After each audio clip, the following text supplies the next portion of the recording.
Halo Bray, balik lagi dengan clipping berita yang kali ini akan menginformasikan kisah Jenderal Kopassus menangis kehilangan 11 pasukan terbaiknya karena ledakan bom.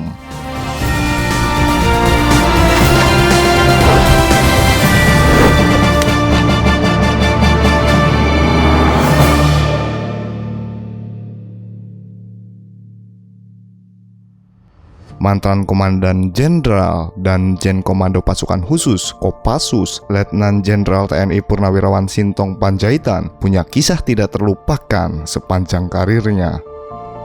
Dia pernah nyaris kehilangan nyawa dan kehilangan 11 pasukan terbaik akibat terkena ledakan bom. Kisah ini diungkapkan Sintong Panjaitan dalam podcast di akun YouTube Puspen TNI. Insiden ledakan terjadi ketika lulusan Akademi Militer Nasional tahun 1963 tersebut masih berpangkat Letnan Kolonel dan menjabat sebagai Komando Satuan Anti Teror SAT 81. Satuan itu dibentuk untuk menanggulangi terorisme yang selanjutnya menjadi embrio pembentukan Satuan Detasemen 81 Den 81. Satuan 81 Kopassus atau dulunya lebih dikenal sebagai SAT 81 Gultor adalah satuan di Kopassus yang setingkat dengan grup dan merupakan prajurit terbaik dari seluruh prajurit TNI bermarkas di Cijantung, Jakarta Timur. Sintong mengatakan latihan yang diikutinya bersama para prajurit pilihan itu tergolong sangat berat. Sebanyak 11 personel gugur akibat ledakan bom dalam latihan untuk persiapan operasi itu. Dirinya sampai menangis karena tidak menyangka insiden itu terjadi. Apalagi salah satu korban ledakan ajudannya bernama Miskar. Bahkan suara Sintong juga masih bergetar menahan tangis. Karena begitu beratnya latihan itu, kita sudah kehilangan 11 orang yang gugur dalam latihan anti teror itu. 11 orang. Orang-orang terbaiknya di situ dulu 11 orang. Jadi kita nangis. Yang lulus orang ini termasuk ajudan saya, namanya Miskar.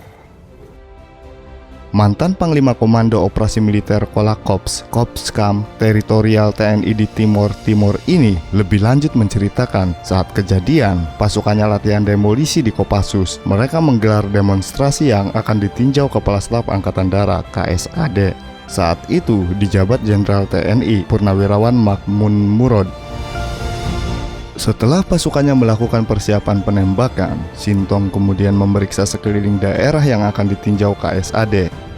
Dia harus memastikan anak buahnya melakukan persiapan matang agar KSAD aman saat melakukan peninjauan dari atas. Kasat akan meninjau dari atas supaya mereka aman. Kalau terjadi apa-apa jangan kena mereka. Sintong pun kecewa karena ternyata menilai persiapan belum matang, masih banyak alang-alang belum dipotong. Setelah itu, dia pergi meninggalkan lokasi dengan perasaan marah karena pekerjaan belum diselesaikan. Tiba-tiba terjadi ledakan di area latihan yang mengenai timnya. Karena saya agak marah ini, kenapa ini belum diselesaikan. Saya tinggalkan sedikit, tahu-tahu udah terjadi ledakan. Udah pada kena semua yang tim itu. Kita mengadakan penolongan, ambulans, segala macam itu. Sebelum dilanjutkan, jangan lupa tekan tombol subscribe di channel Clipping Berita. Sintong juga aktif mengevaluasi prajuritnya. Dia bahkan tidak menyadari perutnya robek dan mengeluarkan banyak darah. Ketika itu, dia langsung ditegur Edi Sudrajat. Saya juga waktu itu aktif sekali ikut ngangkati mereka. Nah, waktu itu datanglah Pak Edi Sudrajat. Waktu saya mengangkat, ditangkap saya. Kau masuk ke ambulans, dia bilang sama saya. Loh, ada apa Pak, kamu masuk ke ambulans? Lihat dulu perutmu itu. Saya lihat, loh kok itu ada darah banyak. Sehingga di rumah pun Pak Sintong kena gitu. Namun, Sintong selamat meski terkena ledakan. Dia merasa beruntung dan selamat karena pakaian dinas lengkap dan kopel rim yang dikenakannya. Tapi untunglah bahwa saya punya waktu kepada PDL. Jadi pakai kopel rim. Kopel rim itu karena ada besinya di situ. Kena masuk besinya itu, kena di perut saya, hanya merobek sebagian, tapi tidak kena masuk ke dalam semua. Hanya darahnya yang banyak. Kondisinya membuat Sintong harus dirawat di RSPAD, namun dia hanya sebentar dirawat karena lulusan Akademi Militer Nasional AMN tahun 1963 itu merasa kondisinya sudah membaik. Sehingga saya masuk RSPAD hanya sebentar, nggak sampai 1 hari. Dia katakan, oke saya mau pulang aja dok, kalau nggak masuk semua.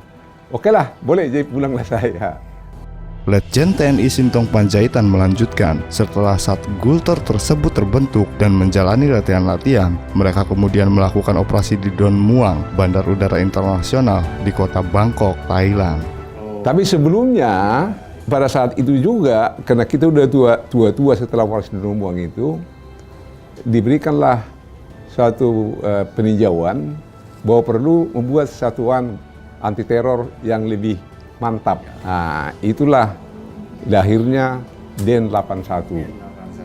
Jadi Den 81 itu adalah bukan yang pertama.